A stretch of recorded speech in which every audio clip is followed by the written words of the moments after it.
आपने टैलेंट का ज़िक्र किया, हमने देखा कि बिकॉज़ हम लोग ज़ाहिर है हमारी जो थोड़ी सी ऑडियंस है वो जेन ज़ी और बच्चे जो बहुत ज़्यादा दीनी शायद उस तरह दीनी तबका नहीं है। हमने देखा कि इस्लामिक जो स्कॉलर्स हैं उनका राइज़ हुआ, उसमें मुफ्ती मसूद साहब का चैनल बहुत बड़ा है, आपका साहिल अदीब साहब का, राजा कैसर साहब का और इस तरह के काफ़ी लोग हैं। कुछ अरसे में हमने देखना शुरू किया है कि आपस में एक गुत्थम गुत्था टाइप सिचुएशन जो है वो शुरू हो गई और विच इज़ वेरी अनफॉर्चुनेट। आप भी यही बात करते हैं और भी कि जी मुस्लिम उम्मा शुरू से लड़ रही है और अभी कुछ शुरू भी नहीं हुआ, मतलब अभी इट्स जस्ट लाइक 2 4 5 साल हुए होंगे मेरे ख्याल से। आपस में हमने बहुत कम देखा है कि लोग आके बैठे हैं, राजा साहब आपके पास आए, सेक्युलर साइड से भी बल्कि बहुत ज़्यादा लोग आपका आके उन्होंने इंटरव्यू किया। इस पूरी जो आपस की एक वो खलिश है उसको आप कैसे देख रहे हैं? बिकॉज एक आम बच्चा जो दीन लत से हासिल कर रहे हैं वैसे इन्फॉर्मेशन वो कह रहे हैं कि यार ये मतलब ये वही है जो पॉलिटिशियन कर रहे हैं, और यहाँ में आके जब इन लोगों को देखना शुरू किया जो आपको थोड़ी सी प्रोग्रेसिव आवाज़ें दीन के साइड पे ये सारी लगती हैं, बट उनके अंदर भी बहुत ज़्यादा, और स्पेशली आपस की अभी रिसेंटली मैंने 1 2 वीडियोस देखी, मैं नाम नहीं लूँगा, बट उन आपके ऊपर भी थी, साहिल के ऊपर किसी और ने की। इस पूरी चीज़ को आप किस तरह देख रहे हैं? मैं तो इसे अपॉर्चुनिटी गर्दानता हूँ। हम कुरान और सुन्नत की रोशनी में इस प्लेटफॉर्म की आवाज़ को हक की आवाज़ समझते हैं और हम चाहते हैं कि ये डिबेट इसी तरीके से होती रहे, लोग बात करें, पढ़ा लिखा तबका खुद डिसाइड करेगा कि कौन बंदा हवाई फायर कर रहा है और कौन बंदा बुकिश बात कर रहा है। ये हो नहीं सकता कि बैक वक्त 2 अपोजिट राय दुरुस्त हो। किसी खास केस में हो सकता है कि 50-50% चीज़ें हों, वरना हक इतना वाजे है कि पता चल जाता है। मैं इस चीज़ को समझता हूँ अपॉर्चुनिटी अपने लिए। मैं चाहता हूँ कि उलमा का तबका भी जो बोलना चाहता है वो बोले, ताकि उनकी ऑडियंस तक मेरी बात पहुँचे, क्योंकि मेरे पास ना तो कोई मस्जिद है, ना मैं किसी फ़िरके का फ्रंट मैन हूँ कि उनके मदारिस में जाके बोलूँ। मैं अब नाम किसी का नहीं लूँगा। ये सब के सब, मेरे अलावा जितने लोग हैं ना, ये सब के सब फ़िरकों के फ्रंट मैन हैं, खा उलमा हो चाहे मोटिवेशनल स्पीकर हो। ये जिस यूनिवर्सिटी में चाहे, जिस मस्जिद में चाहे जाके दीन के ऊपर बात कर सकते हैं। मैं नहीं कर सकता। यूनिवर्सिटीज़ में शायद मैं कर सकूँ, वो मैं सिक्योरिटी इशूज़ की वजह से नहीं जाता। मदरसे में मैं नहीं कर सकता। इनके लिए स्पेस क्यों अवेलेबल है, मेरे लिए क्यों नहीं अवेलेबल? इसलिए कि इन्होंने उस तबके को हाथ ही नहीं डाला जिसको मैं दीन की तबाही का असल सबब समझता हूँ, यानी उलमा का, फिरकों का तबका। ये जो आप कह रहे हैं ना, इस तरह होता है, ये डायलेक्टिकल मटीरियलिज्म है जिसे कार्ल मार्क्स कहता है। ये हमेशा से हुआ है। कार्ल मार्क्स ने तो बाद में कहा है। कार्ल मार्क्स के नाम से शायद हमारा मजहबी तबका चिढ़ जाए, तो मैं इनके लिए कहता हूँ कि इब्न खल्दून को पढ़ लें। ये खल्दून जो बोला जाता है गलत लफ्ज़ है, इब्न खल्दून लफ्ज़ है। उनको पढ़ के देख लें, उनका मुकदमा। वो भी यही बात करते हैं कि हमेशा अपोजिट राय टकराती है, उसके बाद फिर एक रिफॉर्म होकर चीज़ सामने आती है। और इब्न खल्दून से पहले कुरान में ये मौजूद है कि जब कभी भी पैगंबर आते हैं, उनकी दावत की बरकत से अल्लाह ताला हक को वाज़े करता है, लोग हक कबूल करते हैं, मुखालफीन को अल्लाह ताला तबाह बर्बाद कर देता है, फिर सिर्फ अहले हक रह जाते हैं। लेकिन कुछ अरसे के बाद उनके अंदर भी 2 ग्रोह बन जाते हैं। फिर एक नया पैगंबर आता है, वो डायलेक्टिकल मटीरियलिज्म का मसला जारी रहता है। कार्ल मार्क्स तो उसे एक फिनोमेना कहता है, नेचुरल। हम उसे समझते हैं कि खुदा के डिवाइन प्लान का हिस्सा ही ऐसा होगा, और यूं सिलसिला चलता रहेगा, और यूं वक्त के साथ साथ सिस्टम इवॉल्व होता रहेगा, बेहतरी की तरफ आएगा। मैं इस तरह की डिस्कशंस को, अपने खिलाफ क्लिप्स को बड़ा एंजॉय करता हूँ। मैं समझता हूँ कि ये बातें करें, उसके बाद मेरे पास अपॉर्चुनिटी होगी कि मेरी वीडियोस जब लोग देखेंगे। हमने लाइव सेशंस का सिलसिला शुरू किया है। दुनिया में इस वक्त कोई शख्स ऐसा प्लेटफॉर्म प्रोड्यूस करे कि जिस पे हज़ारों लोग आके अपनी लाइफ स्टोरी सुना रहे हो कि हम कुछ अर्सा पहले ये थे, ये हो गए, वो सिर्फ हमारा प्लेटफॉर्म है। इस मॉडर्न दौर के अंदर जब लोग रिलीजन को सीरियस नहीं ले रहे और लोग अपनी लाइफ स्टोरी सुना रहे हैं, और बड़े कट्टर लोग जो अपने फिरकों में, अपनी गदियों में तसव्वुफ के साथ अटैच थे, एक एक करके उनसे टूटे, उनमें से 95% ज़्यादा लोग कहते हैं हमें इंजीनियर साहब का तारुफ नेगेटिव हुआ था।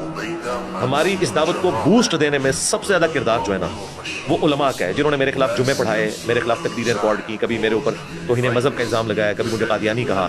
अब जब लोग आते हैं यूट्यूब के ऊपर और वो मुझे सर्च करते हैं, वो कहते हैं तो बात ठीक कर रहे हैं। एक मुफ्ती साहब यहाँ से होकर गए आज से 2-2.5 साल पहले, रात के अंधेरे में आए, इतवार के अलावा एक दिन आए, चौक में खड़े होकर 2-2.5 बजे एक वीडियो बनाई, फिर यहाँ से गायब हो गए, क्योंकि उन्हें पता था कि पाकिस्तान में इस किस्म की डिबेट्स करना, मुनाजराबाजी, इसके लिए एक ऑफिशियल अप्रूवल की ज़रूरत होती है, वैसे तो बैन है ये। उन्हें गिरफ्तारी का खतरा था, मुझसे भी एजेंसीज के लोग रब्ता करते रहे, पुलिस भी, वो किधर है पता। मैंने कहा मुझे क्या पता है, आप ढूंढें। खैर वो इधर से निकल के, उनके सारा मोबाइल रिकॉर्ड ये सब कुछ पता था।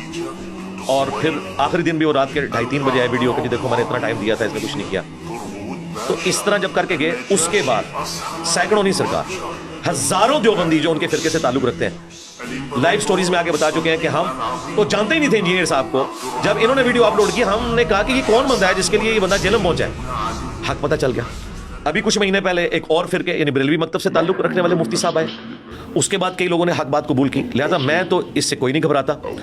مجھے جو سب سے زیادہ آپ سمجھ لیں کہ تکلیف ہوتی ہے, گھبراتا تو میں اس سے بھی نہیں ہوں, وہ جو ایسی جماعتیں جو نان اسٹیٹ ایکٹر بنی ہوئی ہیں. اگر آپ کے چینل کی پالیسی نہیں ہے تو مجھے نام لینے میں کوئی حرج نہیں, میں تو اب ڈھکے کی چوٹ پہ ان کا نام لیتا ہوں, کیونکہ انہوں نے کوئی شرم حیا باقی نہیں رکھی ہے. وہ پبلک گیدرنگ میں میرا نام لے کے مجھے غلام احمد قادیانی دجال کے ساتھ ملاتے ہیں اور کہتے ہیں کہ جس طرح گریٹ برٹن نے اسے پناہ دی ہوئی تھی سب کانٹیننٹ میں, اس وقت کی ایجنسیز نے, فوج نے, اداروں نے انجینئر کو پناہ دی ہوئی ہے. یہ کون سے گروہ؟ یہ ٹی ایل پی, خادم رضوی صاحب کی جو جماعت ہے, اور آج کل سعد رضوی صاحب اسے ہیڈ کر رہے ہیں. حالانکہ ان کے بڑے بابا جی جب زندہ تھے وہ تو مجھ سے گھبراتے تھے. ان کے ہاتھ میں میری ویڈیوز ہمارے دوستوں نے پہنچائی, انہوں نے دیکھی, انہوں نے کہا منڈے کو چھاڑ دو.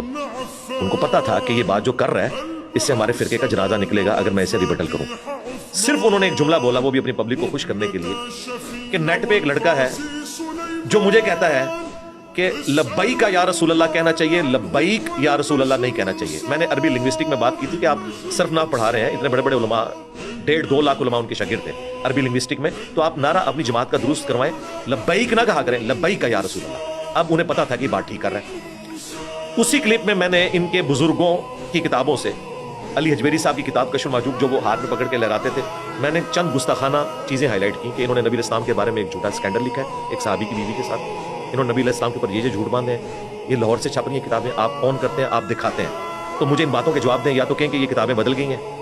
انہیں پتا تھا اگر میں نے یہ کہا کتابیں بدل گئی ہیں پھر تو ہمارا فرقہ ختم, اور اگر یہ کہا یہ غلط ہے تو لوگوں نے مجھے نہیں چھوڑنا. انہوں نے پہلے حصے کا جواب دیا, حالانکہ ٹوٹل 20-25 منٹ کا کلپ تھا, وہ سارا انہوں نے دیکھا 2017 میں. وہ جواب تو یہ آیا, البتہ 2017 میں 28 اکتوبر کو میرے اوپر پہلی دفعہ مرڈر اٹیمپٹ ہوئی, اور وہ موٹیویٹڈ تھا ٹی ایل پی کا بندہ. اس کے بعد سے ٹوٹل 5 مرڈر اٹیمپٹس میرے اوپر ہو چکی ہیں, اور 5 جو ہیں ٹی ایل پی کے موٹیویٹڈ لوگ ہیں. میں یہ نہیں کہوں گا, میں انہیں بینیفٹ آف ڈاؤٹ دوں گا کہ انہوں نے تنظیمی طور پر لانچ نہیں کیے ہوں گے, لیکن ان کے مدرسے کی, ابو ذر غفاری رضی اللہ تعالیٰ عنہ جو مدرسہ ہے, خادم رضوی صاحب کی جہاں قبر بنی ہوئی ہے, یہ آخری دفعہ جو 2 لڑکے آئے ہیں وہ تو اس مدرسے کے تھے, 16, 17, 18 سال کے. بٹ ساتھ کی طرف سے کبھی آپ سے کوئی رابطہ ہوا؟ رابطہ انڈائریکٹلی ہوا, ایک ان کی جماعت کے بندے کے تھرو میری آڈیو ان تک پہنچائی گئی, ان کی آڈیو میرے تک پہنچی, میں نے ان کے سامنے بھی چیز ہائی لائٹ کی. اور اب تو کوئی ڈھکی چھپی بات نہیں ہے. اس وقت ریلیجن کے پوائنٹ آف ویو سے پلانٹ ارتھ پہ میرے علم میں نہیں کہ مجھ سے زیادہ کسی کی ویورشپ ہوگی. میں تکبر کے طور پہ نہیں بتا رہا, میں یہ بتا رہا ہوں کہ ہر بندہ مجھ سے واقف ہے. کسی غار میں بھی بیٹھا ہے نا, اسے پتا ہے کہ انجینئر کیا ہے. تو یہ کوئی نہیں کہہ سکتا کہ بات نہیں ان تک پہنچی, بات پہنچی ہوئی ہے, لیکن انہیں پتا ہے کہ ان باتوں کے میں جواب نہیں دے سکتا. دوں گا تو اپنی پبلک مجھے نہیں چھوڑے گی کہ بھی تم نے تو انجینئر کا مقدمہ مان لیا. اور اگر میں انجینئر کے خلاف بات کروں گا تو انجینئر تو ڈاکومنٹس دکھا رہا ہے, تو پھر تو انجینئر کے ماننے والے کہیں گے کہ واقعی یار یہ لوگ تو فیل ہو گئے ہیں. میں تو ون ون سچویشن میں ہوں دونوں اعتبار سے. تو میں آپ کو بتا رہا تھا کہ یہ ٹی ایل پی ہے, اس طرح کی جو جماعتیں ہیں نا, یہ میری لائف کو ورنیبل کرتی ہیں. لیکن میں ان کے ساتھ بھی آپ کے حوالے سے بالکل سیدھا ہو گیا ہوں کہ اگر مجھے تم اس لیول کے اوپر لے کے جاؤ گے کہ تم کہو گے کہ مینار پاکستان میں آ کے خطاب کرے, تو پھر میں نے آنکھوں میں آنکھیں ڈالی ہیں کہ یار مجھے تو چھوڑو. تمہارا امیر اہل سنت کراچی میں بیٹھا ہوا ہے, 70+ ہے, وہ باپا جانی الیاس قادری جو میرے ایکس مرشد تھے. میں 10 سال اس جماعت میں رہا. ان کو کون ہے کہ آئیں ذرا مینار پاکستان میں بغیر سیکورٹی کے آ کے بتائیں, وہ بھی نہیں آ سکتے. ان پہ ایک دفعہ مرڈر اٹیمپٹ ہوئی تھی 1995 میں, اس کے بعد سے وہ گھر سے نہیں نکلے. جو ان کو سیکورٹی سندھ گورنمنٹ نے دی ہوئی ہے اس زمانے کی, 1999 میں نے ان کے پیچھے نماز پڑھی ہوئی ہے, 5 نمازیں پڑھی تھی. نماز پڑھنے کے دوران جب وہ جماعت کراتے تھے نا, اب تو جماعت کروائے ہوئے بھی ان کو کم از کم 15-20 سال ہو چکے ہیں. تو ایک کلاشن کوپ اٹھایا ہوا بندہ ادھر کھڑا ہوتا تھا, ایک ادھر. میں نے ایگزیکٹلی ان کے پیچھے نماز پڑھی ہے. وہ نماز کیا ہوگی کہ جب آپ نماز پڑھ رہے ہیں اور ادھر بھی ایک بندہ آپ کی طرف یوں تان کے کھڑا ہوا ہے, اور ادھر یہ ان لوگوں کا حال ہے جن کا دعویٰ ہے کہ الا ان اولیاء اللہ لا خوف علیہم ولا هم یحزنون. یہ دھمکیاں مجھے لگاتے ہیں, یہ سچا تو باہر نکلے. ان کی حال یہ کہ نماز میں بھی کلاشن کوپ والے دائیں بائیں کھڑے ہوتے ہیں. ان کو بھی آپ دیکھ لیں, یہ کتنے پروٹوکول کے ساتھ جاتے ہیں. تو اس طرح کی دھمکیاں لگاتے ہیں. اس طرح کے لوگ میری لائف کو ونریبل کرتے ہیں, تو میں انہیں بھی آڑے ہاتھوں لیتا ہوں. رہ گئی پولیٹیکل جماعتیں, عام لطیفے سنانے والے مفتی, کہانیاں سنانے والے مفتی, یہ تو میں انجوائے کرتا ہوں. ان سے مجھے کوئی خطرہ نہیں. خطرہ اس قسم کی دہشت گرد تنظیموں سے, میں ان کو بھی